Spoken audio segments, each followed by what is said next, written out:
All right, so today we're going to be listening to Brian Cox on the terrifying possibility of a greater filter. I'm assuming this is talking about life and the probability that there's life on Earth, or more so like how rare life on Earth is. Is there other life out there? If there isn't, why is that? So let's dive into it. Enrico Fermi is one of the great physicists, legendary Italian physicist, who laid many of the foundations of modern 20th century physics, so-called Fermi Dirac statistics and all sorts of things. If you do a degree in physics, then you will spend a lot of time revising equations and theories that Fermi did. One of the great legends. The Fermi Paradox is it's probably the thing he spent least time on, actually. It's almost one throwaway remark that he delivered. And the question is, where are they? By they, I mean aliens. All right, so the Fermi Paradox. I'm curious to hear like what you guys think about this. But I think the Fermi Paradox, for me, it's very interesting. It feels very airtight when you first pose it and first think about it. If there are other aliens out there, why haven't we seen them? Considering how old our universe is, there should have been at least one other advanced civilization out there. And if there is, we would have been able to see signs of them already. Not necessarily encounter them physically, but we should see signs of their civilizations through, I think it's called like mass spectrometers, where they see the makeup of a certain planet's atmosphere to see if there's certain gases present that you would expect if there was life. So I think one of those gases is like CO2. I think oxygen is definitely one of those gases. But considering that our universe is so old and there are so many other solar systems out there with a similar makeup to ours, we would expect that there'd be other civilizations that came before us, and we'd see signs of those. Considering we haven't found those yet, does that mean that we're the only ones in our universe? To me, that doesn't necessarily track, because first of all, in terms of encountering aliens physically, we don't know that they would be necessarily interested in trying to come to Earth. That's just like a assumption that we have, and I think it's a big assumption. And second of all, we may be looking for signs that we have seen on Earth and that life on Earth requires and produces, but that's also a big assumption because we don't know that all life looks the same. If you've seen Hail Mary, then you see that the aliens that he encounters in that are made out of rock formations. Are they going to be giving off the same gases in their atmosphere, producing the same things as a human would on Earth? I don't know. Perhaps we're looking for the wrong evidence. The Great Filter: Why Civilizations May Not Survive. The heart of the Fermi Paradox is this. We know that we live in a big old galaxy, in a big old universe. And let's, for the purposes of this discussion, confine ourselves to the Milky Way galaxy. The Milky Way galaxy, we now know, has something like 400 billion suns. And we now know that most of those suns have planetary systems around them. So trillions of planets. The galaxy's been around for pretty much the age of the universe, 10 billion years plus. And so there's a lot of real estate, and there's been plenty of time for civilizations to develop in the galaxy.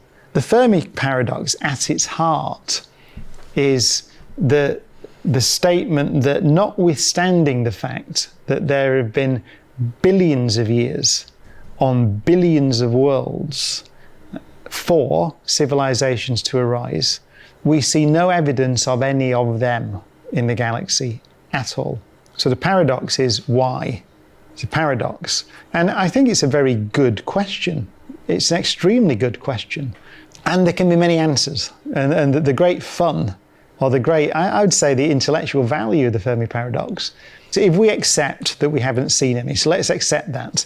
Let's accept that there isn't a UFO sat in some warehouse in Roswell or something like that. Let's accept that we haven't seen any. Let's we have to accept the picture that I've just given you about the Milky Way galaxy. And I think the reason it's so easy for me and the general public to accept that we haven't necessarily seen UFOs that are aliens from, other planets, obviously. If an alien had developed the technology to make it to Earth, why would it so easily be captured by us, and why would it have so much trouble against the US government? If it's so advanced, why would it just succumb to any government's technology on our planet? Age, because that's a measurement, so we know that. The question is then, why? How do we resolve these apparent contradictions and paradoxes?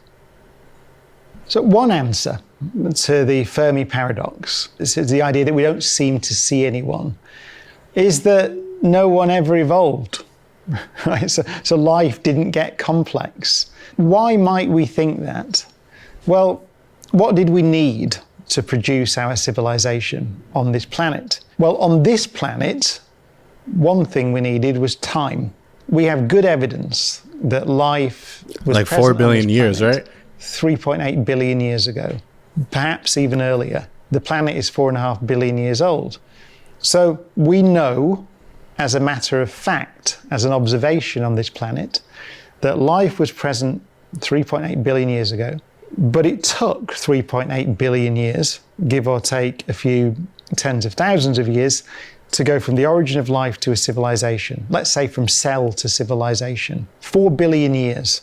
That's 1/3 of the age of the universe. That's a long time. A possible answer to the Fermi Paradox. That's pretty crazy to think that there's life who was 1/3 closer to the beginning of the universe than we are today. That's crazy that life's been around for so long, and that's only on Earth. So if it took that long on Earth, and it took 8 billion years of the universe existing, or like 6 to 8 billion years of the universe existing for life even to spark on a planet that we know of, the only planet that we know of, that's a lot of time that it would take to foster the conditions for life to begin. So if we look at the age of the universe and expect more life to be there, is that a justified assumption considering how long it took us to have life on Earth? There are no civilizations. It's because the Earth is pretty much unique in the Milky Way galaxy in that it was stable enough, the climate, the conditions on Earth were stable enough for long enough for life to go from cell to civilization. If you think about it, that's a big ask. What I'm saying is, on this planet, an unbroken chain of life existed for almost 4 billion years, notwithstanding the fact that we live in a violent universe. The sun must have been stable enough for long enough. We know the output of the sun has changed over those billions of years, but it's not changed so radically that it managed to erase, destroy life on Earth. And the sun is not the only thing that could destroy life on a planet, but when you look at a changing atmosphere and how drastically the conditions on a planet could change, considering like the dinosaurs, when they were around, there was so much more oxygen present in their atmosphere, and we would not be able to survive in those conditions if we were time traveled back to that time. We wouldn't be able to survive in their environment. When life first started, there would have been much harsher conditions for us, and each period of life on Earth has had such drastic conditions, and it's had to withstand those conditions and persevere in order to get to us today. That is kind of a big ask. You just think about like early humans, our population was near extinction at certain points. If our lineage had just died off at that point, then we'd have all these other animals running around Earth, but we wouldn't have an advanced civilization by now. I mean, maybe other animals would have taken our place in terms of evolution, taken our niche, but that could have just ended any discussion of advanced civilization right there. We know there are supernova explosions all over the place. It turns out that there have been no stars massive enough to explode as a supernova in a way that would damage life on Earth or erase life on Earth in this vicinity for 4 billion years. We know that nothing has happened. We know that there have been impacts on the Earth, right? We know that the famous impact that wiped out the large dinosaurs. There's been no impact big enough to destroy the unbroken chain or break the unbroken chain of life for 4 billion years. So maybe it's the case that whilst there are billions of planets which may have liquid water on the surface, may have oceans that can support life, it may be that none of those planets in the Milky Way galaxy have been stable enough for long enough to produce a civilization. So that would be a property of the planet itself, the so-called. It's interesting to think that there could have been little blips of life on other planets. I know they're looking on Mars constantly for life. Beneath the dirt of Mars, they're looking for signs of life within the ice. And they're looking on the moons of Jupiter, like Europa, that they say that it's possible that there could have been life there at one point. So if there's not life right now, it could be that life has been pretty common, but it's also very common for it to go extinct just as quickly as it came to fruition. Called rare earth hypothesis.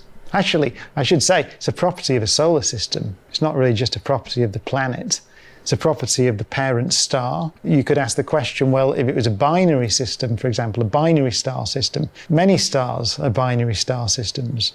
Is it possible to have a planet with a stable climate, stable enough orbit in a binary star system to support an unbroken chain of life for 4 billion years? Perhaps not. When we talk about rare earth, I think I would like to talk about rare solar system. Another possibility with the Fermi Paradox is that it's not a paradox, they are here. So there are intelligent civilizations out there and they are present in the solar system. It's possible. Let's think, for example, what such an intelligence might look. Did he mean present in the solar system or present in the galaxy? Because that's interesting. He said present in the solar system. I feel like that would be a lot harder to hide. Well, who knows? They could have sent nano machines to our solar system. There could be probes all over the place in the solar system, but if they're the size of an iPhone, then we'd have no way of detecting them.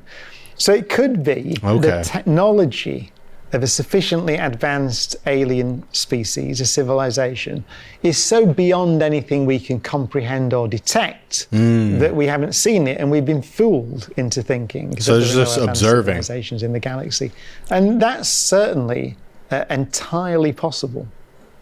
Another possibility, another possible resolution to the Fermi Paradox is just that the galaxy is so big. The distances between stars are so great that if you imagine there's another civilization, let's say on the other side of our galaxy, even if they had the most powerful radio transmitters you could imagine, or even if they'd spread out to neighboring solar systems, then it may just be that the distances are so great that the signals are diluted, that we can't detect them because they're too weak, or that not only is our universe expanding, but the actual edges of our universe are expanding because it takes a while for light to travel to us. So as more and more light gets to us, our observable universe expands. That's aside from just the actual plane of time-space expanding itself, the fabric of time-space. But if you think about it, something that's 8 billion light years away, once the light finally reaches us, we're going to see that planet as 8 billion years in the past. So we wouldn't even know what's there at this instant. We would only be able to see what's there 8 billion years ago. Just very, very, very difficult in an engineering sense to build interstellar spacecraft. Now, perhaps you can build a spacecraft that can hop a few light years away to the nearby solar system, 4 light years in our case to Alpha Centauri, but you can't build spacecraft that can traverse a galaxy. That's a possibility. One of the arguments against that for me is the argument, it's called the space travel argument against the existence of extraterrestrial life. And it's often framed in terms of self-replicating machines, so-called von Neumann machines. So imagine it's possible for us, for a civilization, to build a machine, some kind of AI, that's sufficiently smart and capable that it can fly to a nearby solar system, reproduce itself, copy itself, and then send the copy out to the next solar system, and so on. So you have, if you build a one successful replicator, you have an exponentiation of replicators. You have 1, and then 2, and then 4, and then 8, and so on, exponential growth. And you can show that even given our rocketry technology, you can cover a galaxy like the Milky Way in a reasonably short space of time. By reasonably short, I might even mean 100 million years, right? That's reasonably short on galactic timescales. But the key point is, once a single successful replicator has been launched, then it is inevitable that over a few tens of millions of years, the galaxy will be covered with replicators. And we don't see any evidence of them. That's true. It's possible that we can infer that if we assume that we could detect them, then But you also have to assume that a civilization would want to create those. Maybe the sense of exploration and curiosity is necessary for an advanced civilization, but maybe some advanced civilizations only have it to occupy their specific domain on their planet and not a curiosity that causes them to explore the entire universe. Maybe that's something that's human. I'm sure that it's definitely possible for and probable for other advanced civilizations to have that trait, but we can't necessarily assume that they're going to have that trait. Absence of them may allow us to infer that no civilization has ever got to that point. And I think that's quite a persuasive argument. Now, it's possible that there are many civilizations out there, but the advanced civilizations choose to remain hidden. Sometimes called the dark forest hypothesis, the quarantine hypothesis. We've been asked to make moral judgments or judgments on how a civilization will behave, what they will choose to do, and that's of course impossible to judge. But let's imagine civilizations, when they get technologically advanced, also get intellectually and morally advanced. And let's say that they choose, perhaps for good reason, let's say they choose to remain hidden because they don't want to draw attention to themselves. Let's say it's inevitable that if you think about it carefully and you think there are other advanced civilizations out there, then you choose to remain silent. You hide yourself as best you can. It's possible that that's the way that a civilization would think. Maybe that's a logical thing to do. I find it difficult to believe, given human history, that that's the way that intelligent civilizations behave. We certainly haven't made any attempt to remain hidden so far. We've broadcast radio signals out to the stars, the Arecibo message, for example, albeit weak ones. We've launched on our space probes, like Voyager, maps, pulsar maps in that case, which shows the location of our solar system should any other civilization find it. So at least at the moment, we haven't come to the view, which may be a wise view, but we haven't got there, that we should remain silent. Quite the opposite. We've tried at every opportunity to broadcast our... My problem with statements that infer what another advanced civilization would do based on what humans have done here on Earth is that it's n equals 1. Like, we only have one example of an advanced civilization that we've ever discovered, and that's ourselves. And we base how another advanced civilization would act entirely on what we've done in our time here on Earth. But you would never do that for anything else scientifically. When you're looking at like probability, you can't infer other examples based on n of 1. That is not a very strong thing to extrapolate from. But at the same token, it's all we have. All we have to look at is our own advanced civilization here on Earth. But I just think we shouldn't hold too much stock in expecting other civilizations in our universe to act the same way as we do. Existence. Maybe that's because Carl Sagan argued, I think, that a sufficiently advanced civilization, a civilization that can build interstellar spacecraft and communicate across interstellar distances, perhaps is wise enough to have overcome those primitive instincts, the instinct to cause trouble, to fight wars, to colonize, to walk over other civilizations. Perhaps it's inevitable that with technological advance ultimately comes wisdom. But it's a hypothesis. Maybe it is. Maybe it's just anybody sufficiently clever to build an interstellar spaceship will be also sufficiently clever to hide it and not draw attention to themselves. Maybe it's immoral, maybe it's like Star Trek. Maybe it's the prime directive. Maybe it's morally certain that if you're sufficiently advanced, you decide to take the position that you will never introduce yourself or interfere with another civilization. Maybe that becomes a kind of law of nature for sufficiently intelligent beings. Maybe that's conceivable as well. Another explanation for the Fermi Paradox might be that civilizations live and die. They rise and then they fall.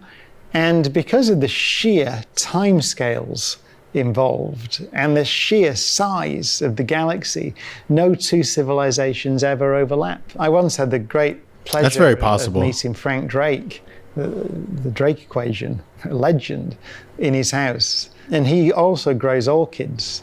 And I arrived at his house just coincidentally on the day that this rare orchid flowers. And it flowers for, I think, 1 or 2 days and then goes away again for the year and then flowers again the next year for 1 or 2 days. And he used it as an analogy. He said, well, maybe civilizations are like that. So maybe civilizations are like rare orchids, and so they flower and die and flower. There's this assumption that humans will somehow overcome every single obstacle that we have to face from astronomical standpoint, like our sun getting larger and hotter and eventually exploding. Like that's, a billion years away from now. But in order for us to last long enough to contact another civilization, we would have to overcome those. Given certain assumptions. Like if it's true that each civilization is a little blip, then it's kind of hard to survive for 1 billion years as an advanced civilization, given all the obstacles that we would have to overcome. Things like going beyond our solar system and surviving beyond our solar system, surviving potential meteors hitting Earth, or other things like that, or, solar flares. There's so many things that could destroy a civilization and stop it from lasting long enough to contact another civilization. And die. And just because of the sheer timescales involved, none of them ever overlap. And so there could be the wreckage, the ashes, the fossils of civilizations out there. But of course, we would have no way of knowing until we explore the galaxy and maybe find the ruins of these other civilizations. Who knows? I mean, it's quite plausible if you think about it. Are we going to exist in 10,000 years' time? It's, to a large extent, in our hands. Maybe we're... I think if anybody's ever played Metro Prime, exploring the other alien worlds with other civilizations out there and even like some ancient ruins from those civilizations, that's what I imagine when I hear him say this and think about discovering the fossils of an extinct civilization somewhere else in the galaxy. That would be such a cool thing to discover, something that started completely from scratch, separate from ourselves here on Earth, and what that would look like. You would discover things and ways of thinking and tools that are, for lack of better words, completely alien, and you'd have to relearn what it means to be living. Sufficiently stupid that we won't exist beyond the next century. There's an idea in this field, trying to explain the Fermi Paradox, called the Great Filter. Now, the Great Filter can lie in our future or our past. So let's think about what it would mean for a Great Filter to lie in our future. That would mean that civilizations do arise in the Milky Way galaxy and get to somewhere like the position that we're at now. So they develop rocketry, they develop nuclear power, nuclear weapons, for example, they industrialize, but then there's a filter in the future that stops them becoming true spacefaring civilizations. So stops them becoming multiplanetary species and stops them ultimately traveling between solar systems to begin to colonize a galaxy. So why might that be? Why might there be a filter waiting for us in our not too distant future that's going to stop us going onto Mars and stop us escaping our solar system? What might stop us from becoming an interplanetary species and ultimately traveling out beyond our solar system? I don't think it's technology. As far as I can see, I don't see anything in the laws of nature in principle that would stop us from becoming an interstellar species. It might be 1,000 years in the future, 10,000 years in the future, might be 100,000 years in the future. Even that, right, 100,000 years, it's a blink of an eye in the lifetime of the universe, in the lifetime of a galaxy. So I don't see any reason in principle why we couldn't become an interplanetary, interstellar species other than potentially our own stupidity. And I think that probably it could be one of the reasons why we don't see any other civilizations around. It could be that our knowledge, our scientific prowess exceeds our wisdom, exceeds our political skill. It could be that once a civilization develops the means to destroy itself in the form, for example, of nuclear weapons or biological weapons, or maybe some kind of a lack of control of AI, who knows?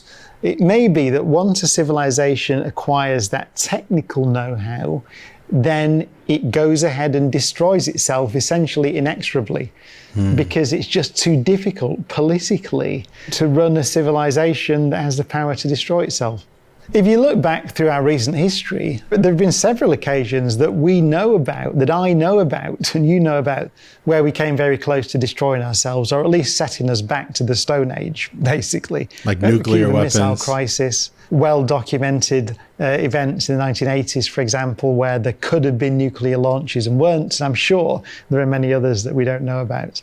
There's the challenge of climate change. We're completely incapable of coming together at the moment as a global civilization to address that challenge. That could set our civilization back. Biological weapons. Yeah, so it's not necessarily that you would have to become extinct to prevent you from becoming an interplanetary species, but it could just be these big setbacks where there's certain things that we don't focus enough on, like the things you said, climate change, nuclear weapons, just other political issues that negate our ability to work together and negate the advancement of technology to get us to that point.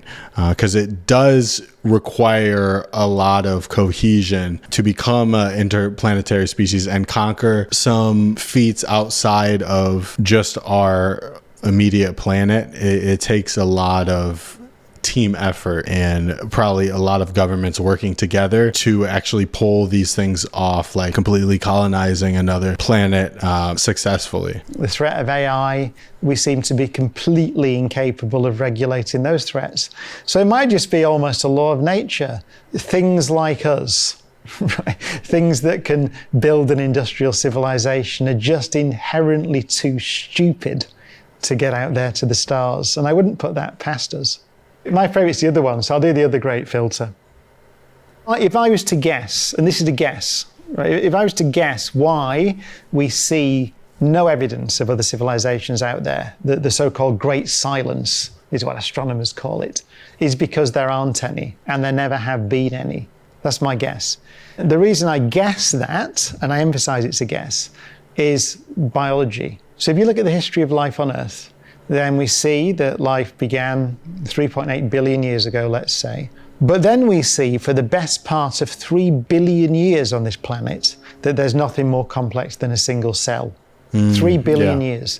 It's only in the last billion years or so, perhaps a little bit less, that multicellular life has existed on this planet. And there could be good biological reasons for that. That's crazy. I didn't realize there was 3 billion years of single-celled organisms. I thought like even earlier than that, there were at least like multi-celled organisms, but 3 billion years is a very long time. And it seems so difficult to even get to that next step that it's a miracle that we've gotten to as complex as we are today. One, that springs to mind is the evolution of what's called the eukaryotic cell, which is the cell with the cell nucleus and all little organelles and chloroplasts in plants and all those things, which form all multicellular living things on the planet. Those cells, which seem to be prerequisite for complex multicellular life, evolved once on this planet, as far as we can tell. It's pretty widely accepted. It's called the fateful encounter hypothesis. Wow. And so it seems that there was a very unusual evolutionary event at some point, maybe a billion and a half, even 2 billion years ago, that laid the foundations for us. If that's typical, if it typically is the case that it takes 4 billion years from cell to civilization, then I think there may be very few planets in a typical galaxy which are stable enough for long enough for that process to proceed. And we could be, for all we know, on the fortunate end of evolutionary timescales. We don't know. Let's imagine that actually we were on the lucky side, and really, on a typical planet, if there is such a thing, then it takes 3 or 4 times as long. That would exceed the current age of the universe. My guess is that whilst I think there might be microbes all over the place, I wouldn't be surprised, I'd be delighted, but I wouldn't be surprised if we found evidence of microbes on Mars, Europa, Enceladus, even in the subsurface oceans of places potentially even as far out as Pluto, right, in subsurface lakes, if they exist, liquid water below the surface, who knows. I wouldn't be surprised if we find microbes all over the place. But a galaxy full of complex living things, other planets with not only complex life, but sentient life, things as smart as us, things smart enough to build rockets and head out to the stars. My guess is that a typical galaxy may have less than, on average, less than 1 civilization per galaxy. That's pretty crazy to think about how difficult it is for life to evolve into something complex enough to turn into an advanced civilization. Those little barriers and those little spontaneous evolutions that need to happen to get things like complex cells and multi-celled organisms, those take so long in themselves that it could easily outspan our current history of our universe in terms of the necessity to evolve those in other places. Like, we could be very lucky in terms of how quickly it evolved on Earth. That could have been a very quick process for us and us only. You know, a lot of people are hesitant to say like how unique life on Earth is because, you know, it's hard to think about the probability of that and say like, oh, one in a trillion. How did something that happened to us, how is that 1 in a trillion? But I think you gotta think about it more that like, even though certain things are very improbable things do happen, and they have to happen somewhere, to somebody, to something. So like, yes, it may be very improbable for us to be the first civilization, but somebody had to be the first civilization, so why not us? And that's not evidence against us being the first civilization in existence. And actually, just to say, there's a very famous book I'd strongly recommend, Barrow and Tipler, called The Anthropic Cosmological Principle. It's a great book, one of the books I grew up with. And in that book, Barrow and Tipler say that in their view, there might be 1 civilization in the observable universe, which should be us, right? So who knows whether we should go that far. But I think civilizations are very rare, and I think it's the biology. So I'm guessing, I'm giving you a guess. I'm saying that in my opinion, I think there's 1 civilization in the Milky Way galaxy, and there only has ever been 1, and there might only ever be 1, and that's us, which, by the way, means that we have a tremendous responsibility not to mess this up. It is very fascinating to think about. Our minds can get jumbled up a lot trying to comprehend the probability of things that we've only ever seen to happen once, and we have no other data to really concretely decide what the probability of these things happening are. So it's really interesting to think about. Since we're the only civilization that we know of, we have a tremendous responsibility to take care of the planet that fosters all this complex life, and to take care of ourselves.